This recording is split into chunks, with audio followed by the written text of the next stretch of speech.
Shortage अच्छी चीज नहीं, लेकिन ये होगा, पवित्र आत्मा कहता है, देशों के साथ। एक दो देश नहीं, बहुत देशों के साथ फाइट करेंगे, बल्कि देश खाने के लिए। दुनिया भर में खाने पीने का सामान महंगा होता जा रहा है। खाने पीने की चीजें भी कम ही मिल रही हैं। अमेरिका से लेकर श्रीलंका तक हर जगह खाने की कमी की वजह आखिर है क्या? आपको तैयार रहना है, वो फसल काटने का टाइम होगा, लोगों को परमेश्वर में लेके आने का टाइम होगा।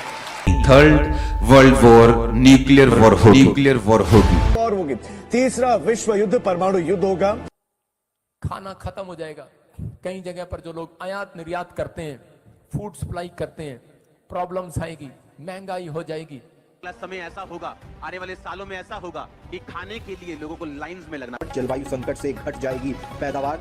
चावल के पैदावार में 20% तक की गिरावट आएगी। गेहूं में 19.3 और बाजरे में 18% की गिरावट आएगी। 10 साल हैं वर्ल्ड के लिए, चाहे वो दुनिया की बेस्ट कंट्री हो, चाहे वो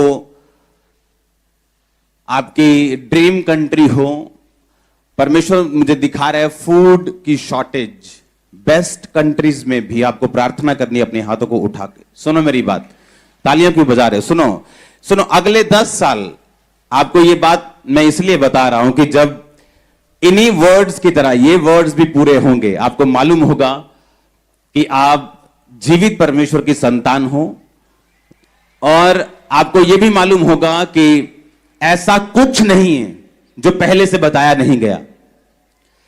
एक भी वर्ड ऐसा नहीं है जो आपको पहले से बताया नहीं गया। आपका नाम फेसबुक पे लिखा है, आपके बच्चे कितने हैं वो भी लिखा है, लेकिन जो चीजें मैं आपको बता रहा हूं ये किसी पे नहीं लिखा।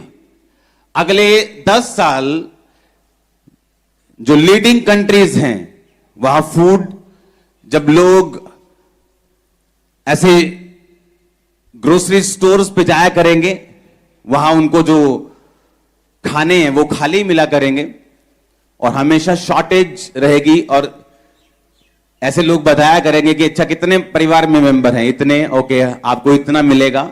ये जस्ट स्टार्टिंग होगी। अबलबा शबलबा बलबा शबलबा बलबा शबलबा। कुछ देश के देश तबाह हो जाएंगे, छोटी छोटी कंट्रियां तबाह हो जाएंगी। मैं देख रहा हूं कि ऐसा वायरस फैलेगा, ऐसे लगेगा वर्ल्ड वार होगी है। लेकिन कुछ देशों पर मैं कह रहा हूं जब परमाणु बम गिरता है तो कुछ तिहाई हिस्सा खत्म हो जाता है। ऐसा लगेगा कि बहुत सारे वायरस ने घेर लिया लोगों को।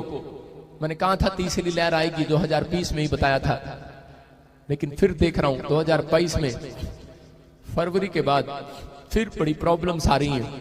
लेकिन परमेश्वर अपने लोगों का फेवर करेगा, यीशु मसीह के नाम में अपने लोगों का फेवर करेगा। और आप देखेंगे 2023 तक आपके घराने, आपके लोग जो आज क्रिसमस पर बैठे हैं, आप देखेंगे और परमेश्वर आपके कानों में बार बार कहेगा, याद कराएगा कि तू क्रिसमस पर चर्च में गया था मुझसे मांगने के लिए, इसलिए मैंने तेरा फेवर किया यीशु मसीह के नाम। Bless you. सबको जय मसीह की। सब फिट है और सब अच्छे हैं। परमेश्वर की दया हम पर भरपूर है।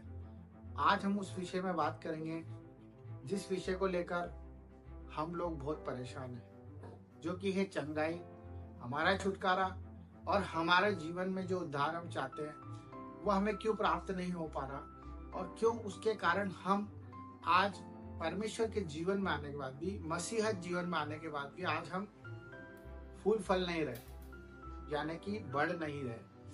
तो मेरे भाई बहनों, मैं आपको वो वचन बताने जा रहा हूँ, वो परमेश्वर की बात बताने जा रहा हूँ, जिसके वजह से आप आज ही नहीं, इसी पल वो चीज को महसूस भी कर पाएंगे, और आप अपना छुटकारा भी कर पाएंगे, और अपने भाइयों के लिए भी आप उस बात को रखकर छुटकारे की तरफ जा सकते हैं।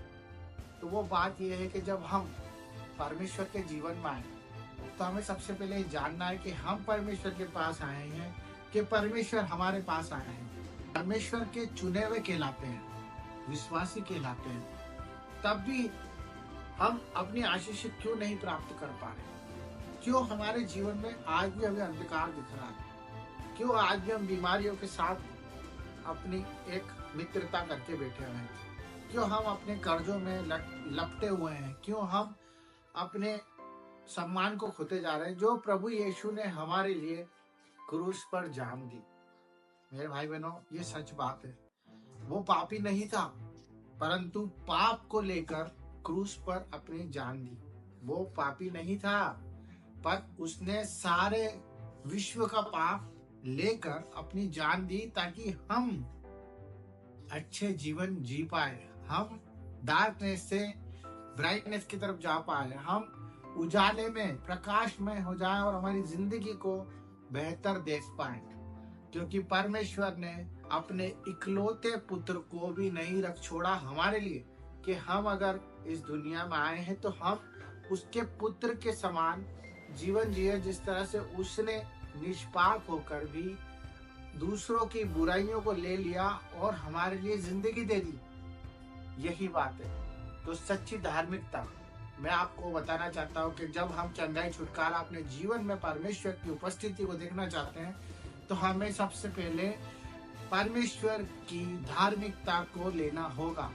धार्मिकता ये नहीं है कि हम किसी के लिए मदद कर रहे हैं, किसी को पैसा दे रहे हैं, चैरिटी कर रहे हैं, या रेगुलर चर्च जा रहे हैं, या हम एनीवे परमेश्वर को दिखाने के लिए या किसी और को दिखाने के लिए काम कर रहे हैं। धार्मिकता वो है जो प्रभु यीशु को ग्रहण करती है, उसके उस बलिदान को यकीन करती है और विश्वास के साथ ये मानती है कि हाँ, जो उसने कलवरी के क्रूस पर लहू बहाया है वो मेरे पापों के लिए है, मेरे गुनाहों के लिए। अगर आपने ये स्वीकार कर लिया तो ये सब कुछ आपके लिए इस दुनिया में आसान हो जाएगा। आपकी सारी परेशानी, कर्ज, रोग, बीमारी आपसे दूर भाग जाएगी, क्योंकि आपने उसकी धार्मिकता को पहन लिया, क्योंकि उसने आपकी पापों को ग्रहण कर लिया। मेरे भाई बहनों, ये वो सच्ची धार्मिकता की बात है जिस पर अगर आपको आज यकीन है तो आपका उद्धार कोई नहीं छीन सकता, क्योंकि परमेश्वर का वचन कहता है कि तू उसके राज्य की और उसकी खोज कर तो ये सब चीजें भी तुझे मिल जाएगी, सारी राज्य वैभव भी तुझे मिल जाएगा, चंगाइयां भी मिल जाएगी और छुटकारा भी मिल जाएगा। तो परमेश्वर के इसी वचन पे आप अमल करें और आप संसार को दिखाने के लिए नहीं जिए। हमें परमेश्वर को और उसके प्रेम के लिए, हमें जो उसने हमसे पहले किया उसके लिए अपना योगदान दे और अपने दिल को उसके लिए खोल के रखे और उस पर यकीन रखे, पूरा भरोसा रखे और कमांड करे, यकीन रखे और वचनों को पढ़े और वचन आपको आजाद कर देंगे। आप बुराइयों से दूर रहे, परमेश्वर के वचन पे बने रहें और धार्मिकता की झिलम को पहन ले और उसके हथियार जो वचन है उसको पकड़कर अपनी जिंदगी के सारे बंधन तोड़ दे। सबको जय मसीह की। आपकी चंगाई